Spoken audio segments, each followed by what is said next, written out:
2, 1, and we are now we're recording. I was just telling Ms. Lopez, that Professor Lopez, for my podcast, that I just Claire. dean dean of international studies. I just took a week off from podcasting, very much needed, and what better way to get back into it and disrupt that piece than to talk about the Club K missile system, which one of my listeners recommended to me after watching an episode with you on here, a lecture that you had given in November 2017. I watched it a couple weeks ago, and I've watched it about 5 times over the last 24 Oh, hours just to get up you're to a date. glutton for punishment, huh? And apparently, I was just like, that was enough peace. Now it's time to be terrified. With that, I will let you take it away because I just want to absorb everything you're going to say. Okay, so the Club K system is essentially a shipping cargo container. Those boxes that you see on ships, they're intermodal, meaning they can be moved onto trains, they can be moved onto tractor trailer trucks. That is a brand name, which you can find online. It has a website.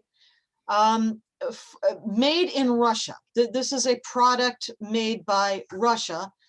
And the interior of these containers can be configured however the customer might like.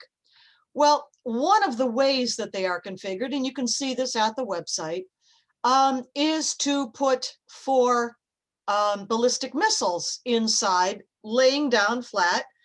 And then upon command, the lid can pop off and the missiles then stand up and are ready to fire. Now, why this is important, why this matters, is not just because those missiles' warheads can contain either biological or chemical or conventional nuclear or EMP, electromagnetic pulse weapon warheads, but important also because of the following story. It has to do with a company called Gulf-Tainer. Gulf-Tainer is a company that is jointly owned by the Emir of Sharjah. Sharjah is one of the United Arab Emirates. There are 7. Jointly owned by him and by the Jafar family of Iraq. The Jafar family of Iraq includes Dr. Jafar Jafar, who was the nuclear mastermind for Saddam Hussein. So the company is jointly owned by these two, and it provides port management facilities, port facilities management, maybe I should say, to places around the world. What happened back in 2014 is that Gulf-Tainer obtained a 35-year lease to manage the port container facilities at Port Canaveral, Florida.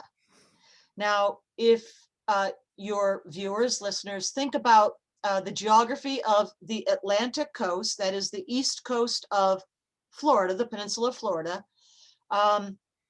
Port Canaveral is smack dab in the middle of all kinds of military bases, naval sites, of course, the Kennedy Space Launch Center, etc. Very sensitive sites up and down that coastline.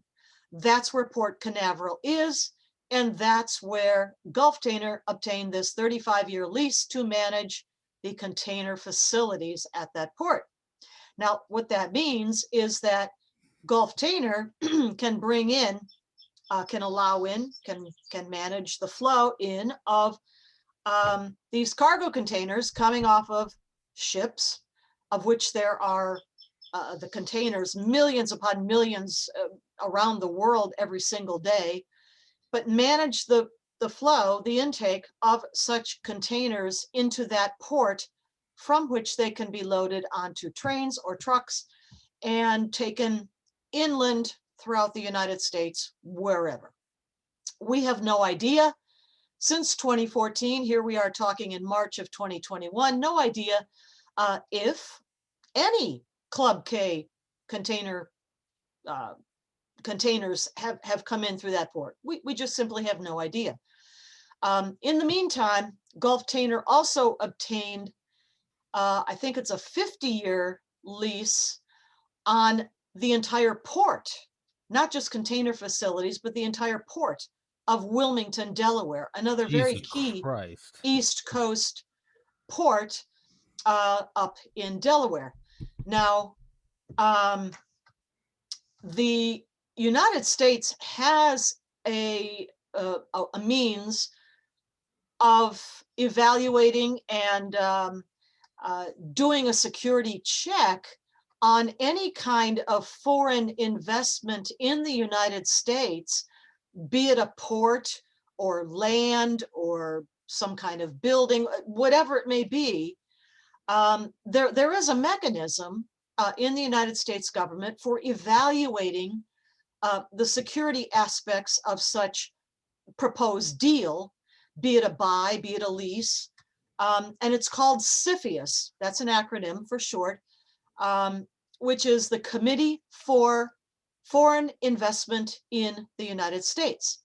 And it's kind of a pickup team, meaning that for each proposed deal, whatever that may be, the appropriate representatives come from the cabinet departments that would be involved. So that might include Department of Commerce, maybe Department of Transportation, the State Department, Department of Defense, and intelligence community, as would be warranted for each case proposed. Well, so you may ask, where's the security review that was done by CFIUS for this Port Canaveral and the Port of Wilmington, Delaware, for these deals?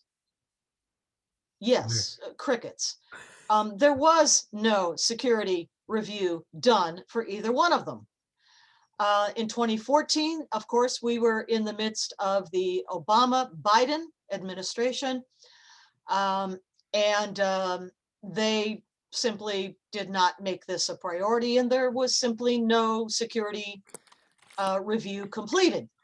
For the Port of Wilmington, Delaware, which was a couple of years ago, I think that was around 2019, if I remember correctly, to the best of my knowledge, neither was there any kind of CFIUS national security review. That was just kind of, yeah, I mean, this is, the Emir of Sharjah, Saddam Hussein's bomb maker, plus, Russian Club K missile cars.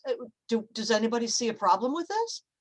So that's where we are today, although I will give you one short update, and that is that it seems down at the port of Port Canaveral, Florida, there is some dissatisfaction with the way that Gulftainer has been managing its lease with the container facilities there, apparently not living up to some of the financial and perhaps employment provisions of the deal. These are things that are still being looked at. Apparently, I've just heard about them. These are allegations at the moment, but that they are not fulfilling, in other words, their end of that deal. So stay tuned to Port Canaveral. We shall see. So all of that terrifying, and there goes a week of taking a break right out the window. I'm just mainlining terror into my carotid artery. But so I was thinking about this. I've been thinking about it a lot since my friend first introduced me to it, your lecture. And the only conclusion that, again, my uneducated 30-year-old mind with a biology degree, just no interaction with national security or military or anything. That being said, the only tactical explanation that my mind can rationalize without imploding into a black hole of anxiety is that this is simply the newest face of mutually assured destruction. And if Russia or China or Saudi Arabia have Club K missile systems topped with chemical, biological, EMP, or conventional nuclear warheads in their nose cones, one nose cone per cruise missile, 4 cruise missiles per container, and they're in our ports. This is just Cuban Missile Crisis all over again. Well, The only except that we don't know. I mean, we simply have no way of knowing if or when any such containers ever entered one of our ports. We do not know. well, and that's the conclusion I've drawn is we don't know, and they don't know. Who says that we didn't? Who says that we didn't buy a company in Saudi Arabia and then through proxy purchase these, and they're in Saudi Arabia and Russia, and basically it's the same thing as warheads all over again. We all just have pistols to each other's heads. That's the only conclusion I can come to, is that we've bought a bunch of these systems too, and we've put them all over Well, we Europe. don't know that. I mean, Exactly. that's speculation. Yeah, We have no idea. yeah. The Club K car certainly, as per its own website, is marketed to countries all over the world, Hmm. to buyers all over the world. Um, but who else may have bought these systems? We don't know.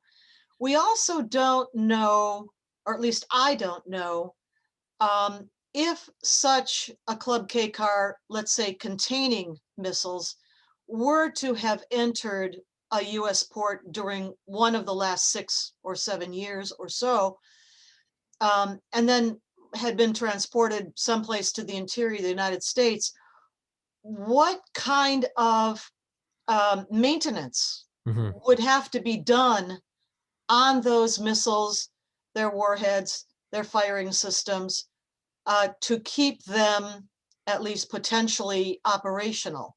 I Hmm. don't know the answer to that. I don't know if they can just sit around for 6 years plus and then still be activated Yeah, without any maintenance. And yeah. if there were to have been maintenance, who would have done that? Hmm. Who would have performed that? These are questions I just don't know the answers to. Yeah, yeah, and obviously everything I said is again speculation. That's the only thing I can conclude, is if they have it, let's again, mutually assured destruction. We can't stop them. All right, well, let's build 70,000 and point them at them too. It's the whole no one's getting out of this alive. One thing I'd been thinking though is with nuclear weapons, man, sure, it would be again great. I'm saying that as the evil enemy with the mustache. Sure, it would be great to have the missile that you could launch at New York or Chicago or DC. I guess wave to the NSA. But why even launch them? Why not just get them as close as you can, and then if the warheads are on the nose cones and they're in the shipping container, and you see shipping containers on the highway, why not just drive one of those in a downtown? Why launch it? Why not just detonate the warhead? That's one thing I've been thinking, is like, why even worry about a missile? Just launch it within the container. Well, I mean, there are all sorts of scenarios that we can think of that are alarming. The bottom line is we don't know if any of this has actually happened. My primary concern really is the state of CFIUS, Hmm. this this this team that is supposed to review um, foreign purchases, leases, entry into U.S. market, whatever, uh, and why it seems to be so dysfunctional. Hmm. I know that there's been some attention paid to it in intervening years, the Trump presidency years, but I don't know that even then it was completely fixed, if you will. And certainly now under the new team at the White House, nothing is going to happen to beef it up, to review it, overhaul it, and especially as regards any kind of containers that might be coming from, preferred allies, partners, and friends like the Communist Party of China. Yeah, I was gonna say. So, again, it seems like the most tactical move would be to just infiltrate CFIUS. Why even worry about anything else? If you can get your man in that, and you can start looking the other way, it's work smarter, not harder. Who's to say it hasn't been infiltrated? Well, I mean, it's not necessarily that you would need somebody inside of CFIUS, but that there would be an executive branch alert Yes. that a CFIUS meeting ought to be convened and that a national security review ought to be undertaken as regards some kind of potential acquisition, purchase or a lease again. And we know, for example, that Gulftainer is looking at other ports around the United States with a view to obtaining contracts at those places, like Galveston, Texas, Hmm. like perhaps out in California along the West Coast. So my question and concern is really about CFIUS, but more to the point is the administration, any administration, and our members of Congress, to whom, for example, we tried very hard to bring this to their attention at the time. Are they alert to these concerns and threats? And the answer at the moment would seem to be no, not much. Can you go into, for all the listeners, can you go into um the importance and danger of, because we always hear about, right, ABC, atomic, biological, and chemical weapons, but one that doesn't get a lot of attention is EMP, and it seems that that's almost, I would say, behind nuclear. Well, in I guess in conjunction with nuclear, it seems to be the most insidious thing, and that, more than anything, again, is if you get that into a Club K, which they are capable of, that can bring the United States or any country to its knees with far more efficacy than, let's say, nuclear weapons. Could you explain to my Sure. listeners just what the dangers of that are?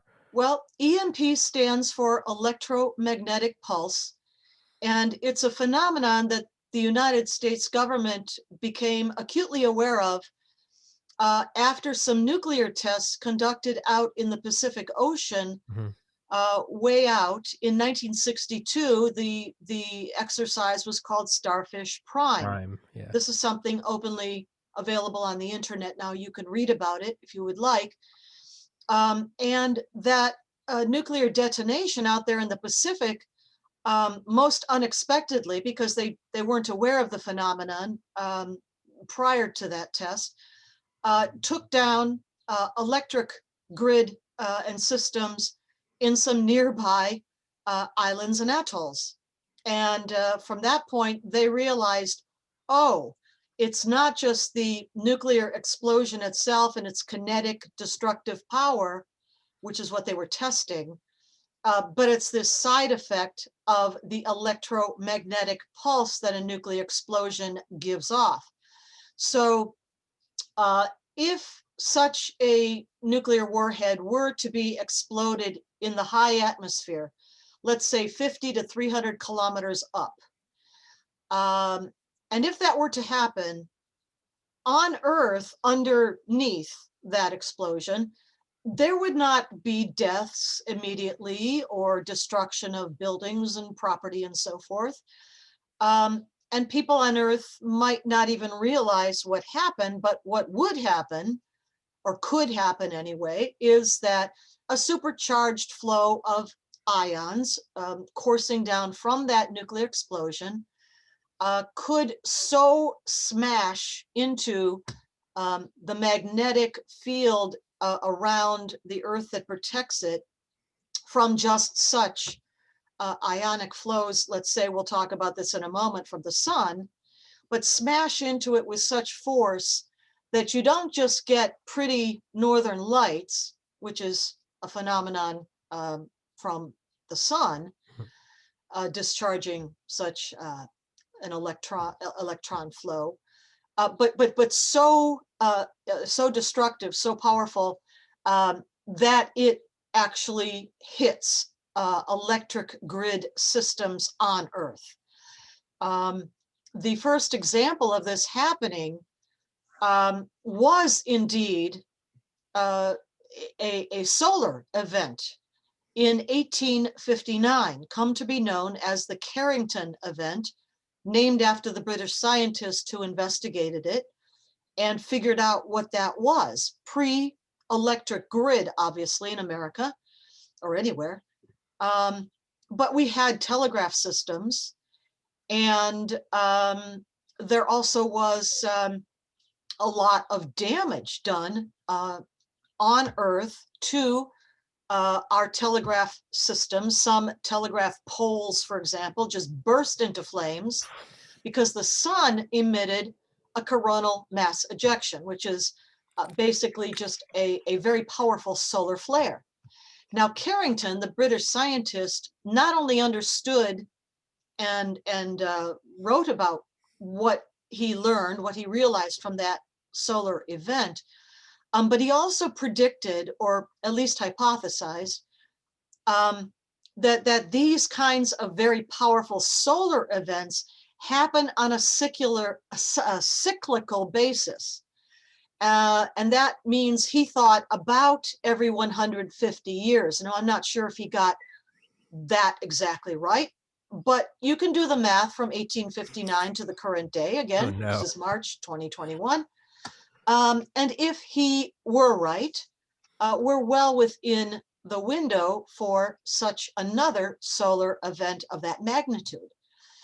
Now, we're not able to control what the sun does. No more can we control its solar flares than we can control its sunspots, for example, which, by the way, control all weather on Earth. Sorry, no, it's not cows doing what cows do out in the field. It's the sun. So we can't control that. So if we were to have an electromagnetic pulse event either from the sun or from a hostile adversary, let's say China, let's say North Korea, let's say Iran, the one thing that we can do to protect ourselves against either one of those kinds of events is harden our civilian electric grid. One would have thought this was a response. Yeah. But no. Good friend and the one who's taught me just about everything I know about these kinds of threats is Dr. Peter Vincent Pry. And Peter has been speaking, I mean, just everywhere that he can. He heads up something called an EMP commission. At one point, this was a congressional task force. I'm making a note of it.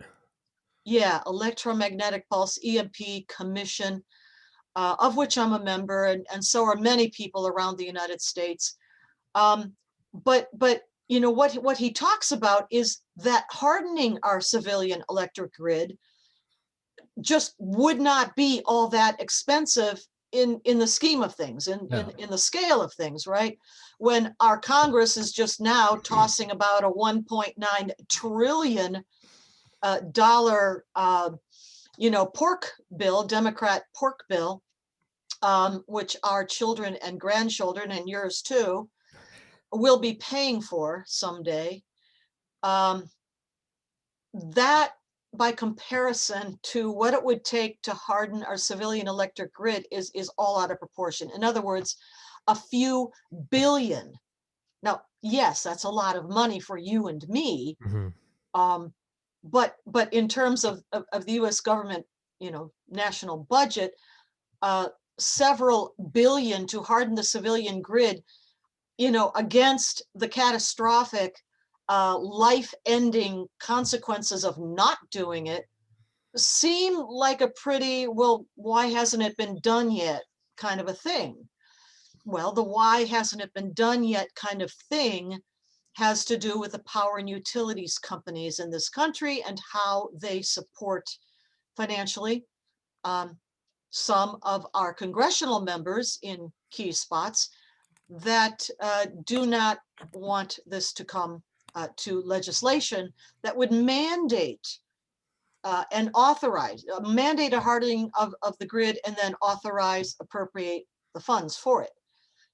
Peter Pry has worked out that if we were to spend the few $billion that it would take to provide at least basic, maybe not Cadillac, but basic coverage, basic securing of our grid, it would work out, even if the power and utilities companies, as they would, pass that cost along down to the consumer, the customer, that's us, it would amount to less than $1 per consumer on an annual basis. Now juxtapose that Okay. against the catastrophic damage that an EMP event, either sun or enemy nation, would launch at us. And, here we are. It makes too much sense to do, right? It's it's way too logical. But but is there, because it is relatively inexpensive. It's some sort of like copper, almost like not netting, but like a screen door, if you will. Like that's what the E4B Night Watch Doomsday plane is wrapped in, as Well, well as Air I mean, Force it One. has to do with protecting our power substations, Hmm. which are above ground. It has Hmm. to do with protecting cabling underground. It has to do also with some cyber measures, because cyber is another avenue by which our grid can be attacked and has been. So it's all of those things: the above ground substations, transformers, the below ground cabling, and then cyber measures as well. But all of that taken together just absolutely pales to minuscule proportions next to this 1.9 trillion barrel of pork that the Congress just passed. And for what? What did they pass in there?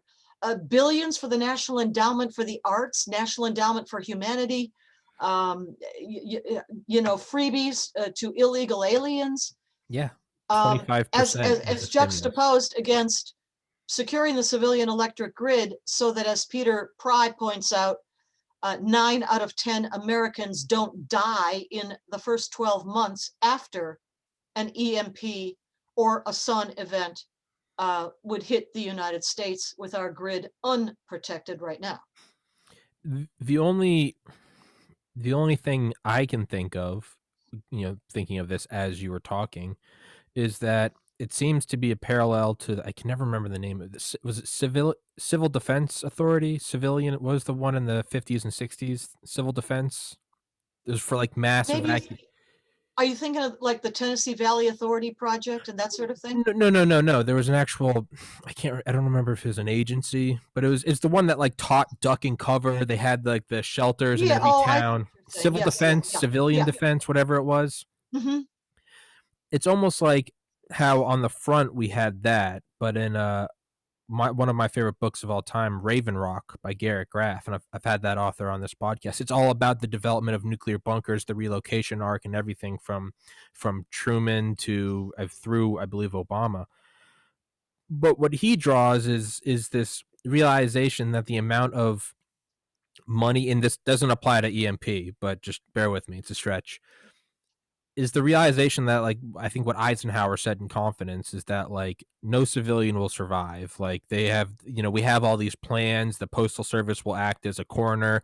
Like they'll deliver shots and stuff and all that good stuff. But the reality is you have this swath of bunkers that are EMP, biological, chemical, nuclear protected. They're hardened. They have buttoned up, air cycling and cleaning systems. They have all their food supply and everything. But that's for like the president, his cabinet, the secretaries in Congress, and if there's any heads of industry that can afford it. But everyone else, it's kind of like it's like a formal measure. It's like a, hey, look, if there's a nuke going to go off, go to your local shelter where they have canned tomatoes, and I think they wanted people to live on 400 calories a day or something. It was like hard candy and like wheat cracker. It's terrifying. The reality is everyone that didn't have access to one of these hyper elite bunkers were going to die. But there was a nice kind of we put makeup on the pig.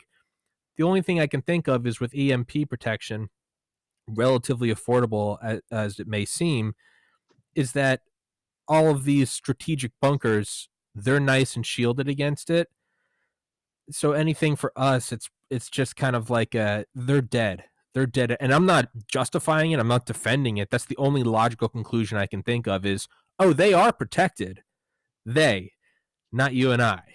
That's the Well, only thing or I we can can think of. just harden the grid and, That's too simple, Claire. That makes you too know, much sense. just harden the grid. Yeah. And I mean, here's the other thing. I was speaking on another radio show recently, this morning actually, and we were talking about the two North Korean satellites that have been orbiting on a polar trajectory, not east-west, but north-south polar trajectory over the Western Hemisphere since 2012 and 2014, respectively. And again, back to good friend and mentor, Dr. Peter Vincent Pry, we don't, or at least we civilians, unclassified, do not know what's in those satellites, what kind of payload they're carrying. But Dr. Pry does say that they are of a size and an altitude and an attitude that could, at least conceivably, carry an EMP payload. And the fact that they're on a polar trajectory, meaning they're coming up at the Western Hemisphere in the United States each day, a couple of times a day, means that North Korea, and I mean, this is open source, the entire world knows that the United States has no land-based ballistic missile radar warning or defense systems along the Gulf Coast or the Atlantic coast. None. All of our missile and radar defenses are aimed west and north because that's the direction in which lie China, North Korea, Russia. Mm-hmm. But what if they came up at us out of the south as these two satellites do right now, knowing there's no defense along the Gulf Coast or the Atlantic coast? I mean, these are things that are knowable and fixable, and yet we're just not doing it. Again, the only, like, this is again 100% speculation on my part, is the only reason I can imagine why, obviously we don't know if they're there or not, if they've been infiltrated, but the only reason I can think of why Club K missile systems haven't, taken out bases and cities in America, why these North Korean, let's say they're EMPs or something, let's say that's what these satellites are, whatever they are orbiting overhead. The reason why none of this stuff has come to fruition and has been used, knock on wood, is that there has to be an equal or greater threat looming over other nations. And as I put forward earlier, the idea that maybe we have Club K missile systems in all these nations with the guns to their heads. Probably not. Probably not, but I'll I just a bit perish that thought. okay, Just okay, no. okay. So let's look at but what is so let's look at the Club K missile system though, right? It's not the big scary nukes on Cuba. It's blended into these everyday things that kind of you don't think of, right? That's not a missile. That's going to Costco, whatever. I think about other things that we just kind of accept that are up there. For instance, Elon Musk's Starlink. We know he works with the National Reconnaissance Office and you have NRO, the National Geospatial Agencies. We have those up there orbiting. Who's to say that those don't have a backdoor? What is it? What could it be? I don't know. Is it conspiratorial speculation? Absolutely, tinfoil hat on. But that just kind of, to me, it parallels Club K in Well, no, terms but I of mean, you it's see, hidden. you're talking about us civilians, right? And what we know or don't know. Mm-hmm. But there are agencies and organizations of the United States government, the Department of Defense, and others, whose responsibility it is to know about these things and to protect us from them. Mm-hmm.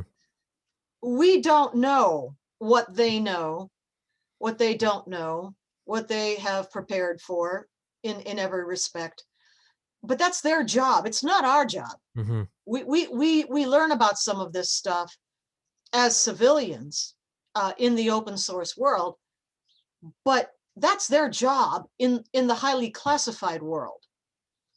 And of course, we all hope that they're doing their job, but every now and then there's something like Port Canaveral and Gulf Tainer that make us wonder. Now, here's another thought, and yeah, this was not going to be, a happy joy kind of a podcast I today know. anyway. I know. So I'll just add to it, and this may be something for more discussion, another podcast. But um, another reason why our adversaries who have a deliverable nuclear capability have not used it, are not using it, could be because to do so would leave a lot of radioactive mess strewn about the landscape in America were they to do that. Now, if they wanted to take advantage Hmm. of our wealth, our natural resources, our land, our whatever, that's probably not going to be conducive to that objective. Yeah. So what if instead, let's just say it's China and the Chinese Communist Party, and it decides that launching a biological weapon at the United States population that would take out large numbers of our population without contaminating the land Hmm. were a more um, would be an attack more in keeping with their ultimate objectives, which could have to do with occupying U.S. territory. What if? Question mark. Another podcast. Another pod. Yeah, that's one thing. Yeah, well, that will be another podcast. But that's one thing I've thought and I've said since really last February. I've always said this. When my liberal friends would be like, "Why do you even need guns? The government has nuclear weapons," and it's like because no one wants to rule over an irradiated wasteland. If nuclear weapons didn't have radiation, we probably would have used them a lot more. But there's no point in nuking the Middle East. You can't get the oil out. There's going to be strontium and iridium and all that good, or not good stuff there. So yeah, you would never do. Again, you want to take out pests in your house. You don't nuke your house. You don't burn it down with a flamethrower. You fumigate it and you leave for the weekend, and then you come back and then you got to like sweep out all the dead bugs. But that's all it is. You just remove the biological aspect of the physical concrete metallic infrastructure and underground wealth, be it minerals or oil. And there actually are Chinese leadership figures who have spoken about this. Maybe not Oh, openly, but Jesus. but their speeches have become known. I will refer your listeners, watchers, um, to the blog of Jeffrey Nyquist, Nyquist, Jeffrey Nyquist. He has a blog, and look back to I think it's last fall, around maybe September, October timeframe. He posted a blog there which discussed the, until then, secret speech of Chi Haoxian. Chi Haoxian was a senior ranking member of the Chinese Ministry of Defense. He's now deceased, but he was speaking back around 2002, 2003, perhaps, in this speech that Jeff talks about. And in the speech, which I don't have in front of me, so I'm going to paraphrase, but he openly discusses the use of biological weapons against the American population to depopulate this country, uh, preparatory to a land grab by China. Now, China at the moment has around 1.4 billion people in population, but its population is headed off a cliff in coming decades because of the one-child policy for so long, and the abortion and infanticide of so many female babies. Now, I don't know how long that fall off the cliff is going to take, but in the meantime, there's a lot of people to feed in China, and a lot of very frustrated young men who are never going to find a wife. Hmm. The other aspect to this, people don't realize that as humongous as China is in landmass, a great deal of its land is not really arable. Mm-hmm. In other words, it's not good for growing crops, which is why, one of the reasons why they have to buy so much of their food needs from elsewhere, wheat from the United States, from Australia, soybeans from the United States, et cetera, et cetera. Something that President Trump was pursuing for the benefit of our farmers and their sales of crops. But the point here being that they cannot grow, at least for the time being, enough food on their own for their own population. Now, add to that, and I've been thinking about this, the fact that we are in something called a solar minimum. Mm-hmm. Remember the sunspots again? Mm-hmm. This is a period of time, and it's cyclical again over the centuries, when the sun simply, for whatever reason, has fewer sunspots, many fewer sunspots. And because those sunspots totally determine weather on Earth, the lower number of them, or absence of sunspots, translates into colder weather on Earth. Without going into a huge amount of detail, but you can go to the NOAA website and look this up and other places. Translates into lower temperatures across the globe. Mm-hmm. Again, over a period of many decades. The last mini ice age, for example, was back around the 1600s, I think, to the 1800s or so. Remember Napoleon's retreat from Moscow, that sort of thing. Well, that was a dumb idea anyway, but you get the idea. Yeah.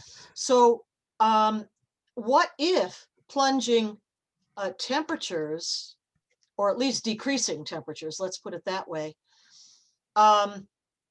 which will affect China and other northern latitude countries in coming decades, if that affects Chinese ability, even such as it is, to grow their own food, affects it even more drastically in these coming decades, before the population decreases down to where it's going to be at the end of the 21st century, what's China going to do? Is Xi Haoxian talking about that sort of projection, that they're going to need access to other arable agricultural land, Like not their own, because their own isn't going to sustain them? Question mark. Another podcast. Another podcast. Well, I'm nice and terrified, and it works better than a cup of coffee. Why you invite me on, right? It's why I invite you watch on. Horror movies at Halloween, right? Why do that when I can have on Claire? And then after the podcast, I just sit here for 20 minutes going, okay, But again, hey, yep, no one's making me do it. I do it. It's like I said, I am nauseatingly optimistic, and I like having you on because it cuts me down a size. And I'm like, okay, no, everything's terrible, but you have this nice placid pond out back, with a bench by the side, right? Yeah. Okay. And you're a cinder block from a 747. Which comes in at terminal velocity. Dear, I've never been described that way before. That's pretty awful. No, it's beautiful. You come in and you make as Dear. so much as okay. No, now I'm the bad guy. No, right. You want to bring attention to it. That's what you do. It's a placid pond outside of the bench, and we're all sitting around just going, nothing's wrong. And you're like, no, there's a Club K missile system. There's a food problem. And everyone's like, I don't want to hear it. So you're like, all right, well, they're not listening to me. I'm going to drop a cinder block from a 747, and I'm going to wake them all up. I say that as the biggest compliment possible. Well, we do want people to take an alert from this. That is the point. But it is. You talked about that on the lecture. Those who can do something about it, take an alert from this and get busy. Well, yeah. I mean, the reason why, again, in all seriousness, I do say that as a compliment is because in the lecture you gave in November 2017, I think you said, send this to all of your elected officials. I believe you said email, text, whatever you use, send it. It's 94 pages. They don't even need to read all of it. And you said there are nice graphs and charts that they can look at. If they don't want to read it, there's colorful charts and everything. You explained all that. So I'm coming from there. You saying, what did the guy say? If Trump had your ear, and you said, you mean if I had his ear? I did listen to it 5 times in the last 24 hours. You said, I wish I did, because I would bring this to his attention. So I do say that as a compliment. You're dropping a cinder block from a 747. Bring attention to it. I think you're doing a fantastic job. Well, thank you.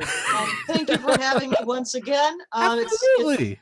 amazing you bring me back week after week, but I'm going to continue having you back I on until shall you look tell forward me. to that. I'm going to keep having you back on until you tell me to just stop contacting you. And at which point I'll say, Well, so okay. long as your listeners and your viewers are good with it, I'll be back. Well, it's a monarchy. This isn't a republic. They don't get a say in it. I am the king, and I like having you on, so I'm going to keep having you on. Miss Claire Lopez, Okay. thank you so much. Thank you. I will text you when this link is up, and I look forward to seeing you on Don the Sounds Pleb good. next week. I will send it all around to my contacts. Yes. All right. Thank you. Thank you Thank so you. much. All right. Thank you. All right. You have a good All one. the best. Take care. Thank you very much. You